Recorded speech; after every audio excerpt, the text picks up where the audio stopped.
It's Local Edition. I'm Brad Pomerance. So glad to be in San Diego County today, joined by Sean Mahoney. He spent 27 years in the Coast Guard, ending a very successful career as the head of the Coast Guard in San Diego. The Coast Guard Sector Commander here in San Diego. Perfect. Yes. You said it better than I. But over the last 2.5 years, he has been the executive director of an organization called Zero8Hundred. Before we talk about the organization, let's talk about folks like yourself that conclude their careers in the military, and it's time to transition. How many of there are you a year? There in San Diego County, Okay. surprisingly, Yeah. there's 20,000 service members that transition out every year. That's a lot. It is, and you know, many of these folks, they got in the military when they Right. were 17 or 18 out of 18 years old out of high school, and it's really all they've ever known. So it's a little bit daunting for them. And what's also not surprising in the end is that many of these folks came from cold places. And so when they separate from the military, guess what? They stay in San Diego. Yep, you know, maybe some pressure from the spouse or from their exactly. kids. So many do choose to stay here, and we want to make this a welcoming city and county for them. And so let's talk about the transition, because like you said, that's all they know. I mean, they enlisted at 18. They've had a very successful career. They're separating for whatever reason. I mean, all positive. I don't want to paint this whole picture that, you know, Sure. people paint this picture of veterans. No. Veterans are doing great. And so how do you help them through, let's transition, 0800?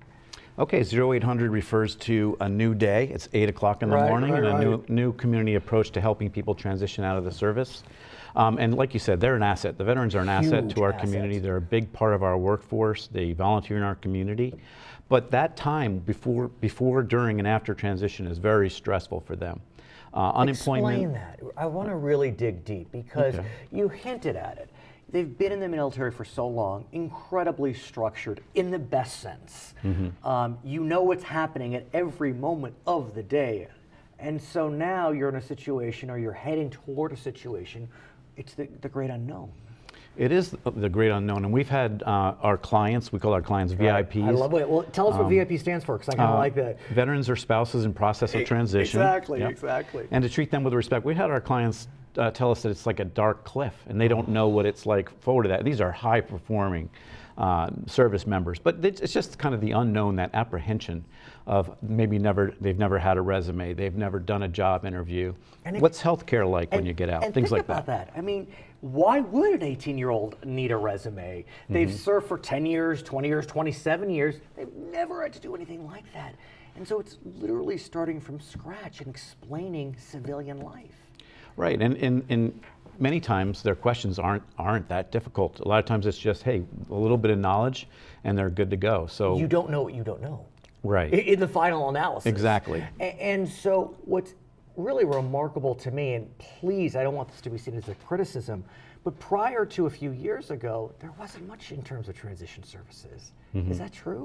That's what I understand. The military started several years ago running their transition class on base. So they have a 5-day class. Right, yes, I spoke with Yancey Lindsay, who runs the Navy side here. Admiral Lindsay, yes. Right, Admiral Lindsay. They have that class, but it's kind of a fire hose of information. Right. So it's a great class. No criticism whatsoever.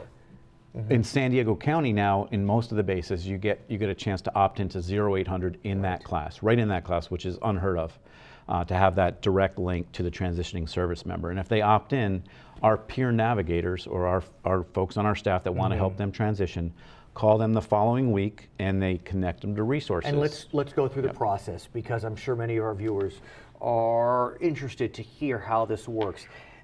This is not starting 9 days or 9 weeks before separation. This is starting 9 months, 12 months. Right, for us, it's up to 9 months, and they can opt in our program, and then we'll be with them from 9 months prior to a year after separation, which is really when they have most of those questions, and they have that sometimes challenges as they're getting out. So explain what happens as they enter the program. I mean, I understand that you have got about 25 partner organizations, you have resource hubs, got peer navigators who are MSWs.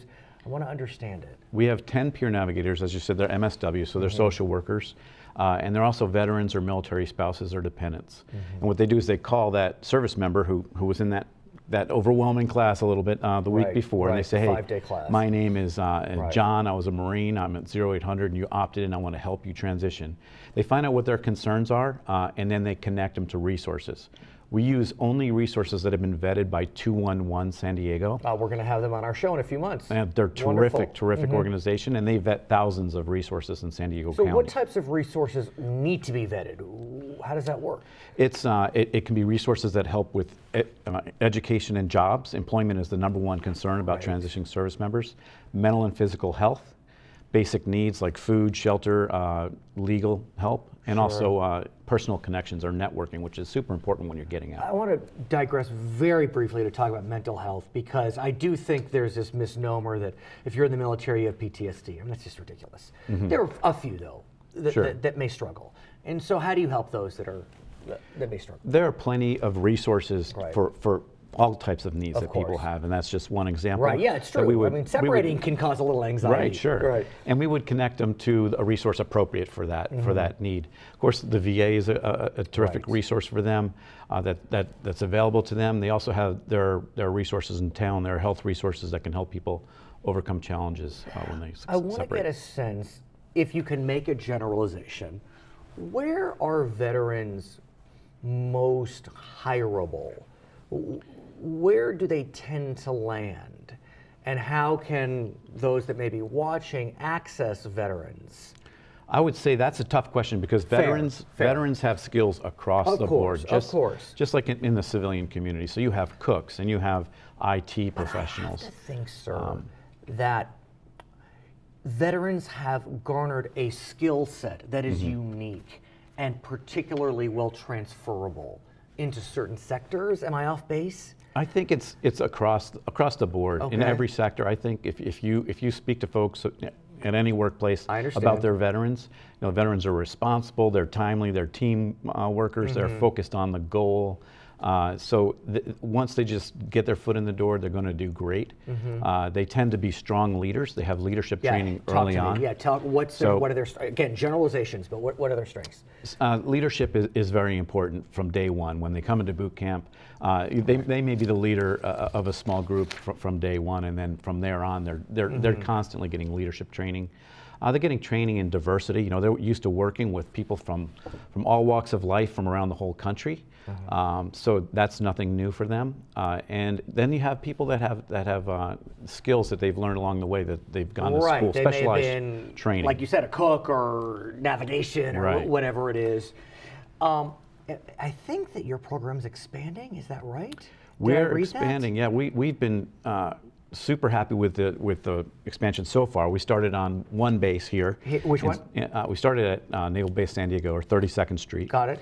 In January 2 years ago. Got it. We expanded to 6 bases in the first 15 months. Wow. So we're at almost every base in San Diego County. Got it. And now we're expanding to Orange County this week. So looking forward to serving people. My gut tells me expansion is not done.